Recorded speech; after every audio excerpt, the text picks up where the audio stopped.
Hey guys, today is Wednesday, and we're learning how to use this camera. It is second day after embryo transfer, or I should say transfers. If you hear background noise, that's Zoe, our dog, chewing on her toy. We thought we'd just kind of update you. Sorry that it's been a little bit to get the video together, but it's been a kind of crazy couple of days. So I'll let Julie kind of start the update, and then I can kind of finish. So they retrieved, just to recap, they retrieved 20 eggs from me and fertilized all of them. But 15 of them grew to one cell. And they basically let them grow in a natural, environment, didn't touch them, disturb them until the day of embryo transfer.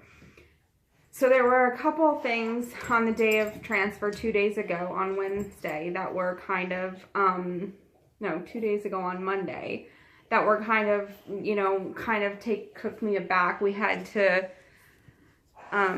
it was in Abington, which is like an hour away. And then,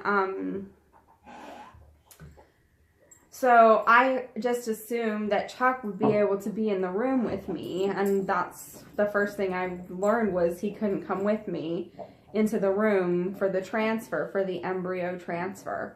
So that kind of just threw me for a loop. Plus they had advised that I take they had prescribed one Xanax, which I've never taken before. Ativan. It's, anyhow. So I was a little bit, tired or groggy. And, basically there were 13 embryos that really weren't doing well. They had only grown to like 8 cells, and that's what they should have been on day 3, and this was day 5. So here I am trying to comprehend this by myself, and then she's like, but I recommend that we transfer 2 embryos that have gone to the pre-blastocyst stage. And I'm like, wait a minute, I just want to confirm this with my husband. So Chuck had to stand at the door to the sterile procedure room while I explained to him quickly what was going on. So that was the first thing that was kind of a surprise. The doctor explained that because of my age, they recommend transferring 2 embryos. The older you get, and the number can go up, and hope, especially if they're not maybe the greatest embryos, the healthiest looking embryos. And so we gave the go-ahead for them to transfer 2 embryos. And so the transfer went fine. It went well. I could see the two little bubbles on the screen. They did an ultrasound, and basically you see 2 little air bubbles in my uterus, and in those air bubbles are the embryos. So they basically transferred 2 embryos that were pre-blastocyst stage. And the doctor said that, that's ideally, we've researched it. Ideally, they'd like to transfer embryos that are to the blastocyst stage, which is 100 cells. These are pre-blastocyst, which they had some catching up to do. So for me personally, that was a little discouraging. I was kind of, as always, pessimistic, but Chuck did some research, and also later on the doctor talked to us and said that pre-blastocyst cells can definitely grow in the womb without any trouble and grow into healthy babies. So, unfortunately, they called us the next day. They said, we're going to give the remaining embryos that we didn't transplant, all 13 of them, one more day to see if they would develop and grow so that we could freeze some of them. And they were like, but the doctor said, but honestly, at this point, I don't really have hope for them doing that. So they did call us the next day, and that was the case. Fortunately, there were no embryos that grew to the point where it's called arrested in development. So that's the term they use. So basically they stopped growing.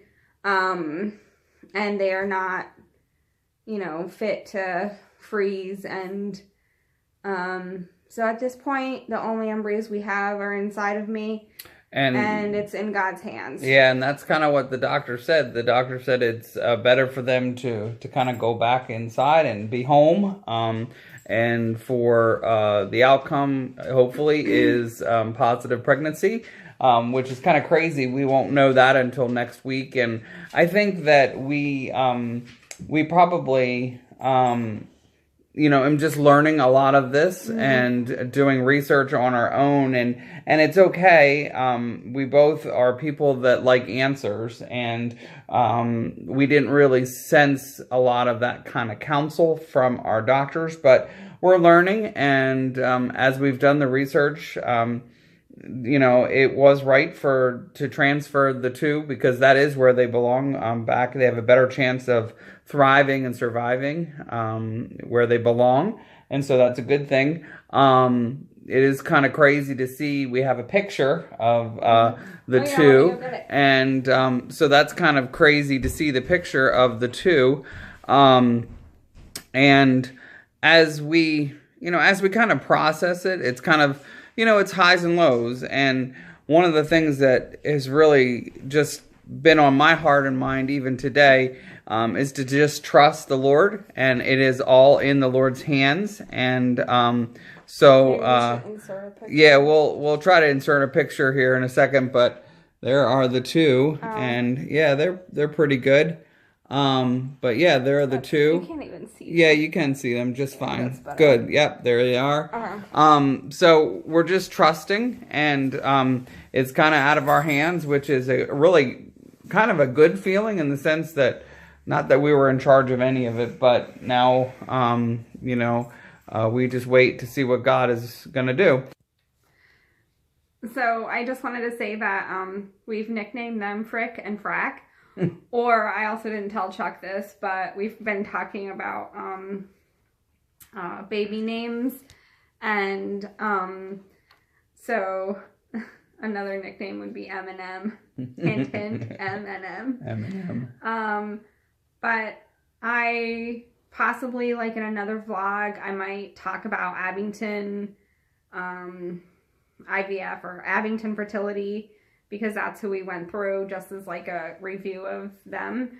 And also maybe a little bit of background story as to why we chose to do IVF and stuff. So I might do that, at another time. But anyway, thanks so much, guys, for praying. The waiting is probably, for me, the most, difficult part. Yeah. But yeah.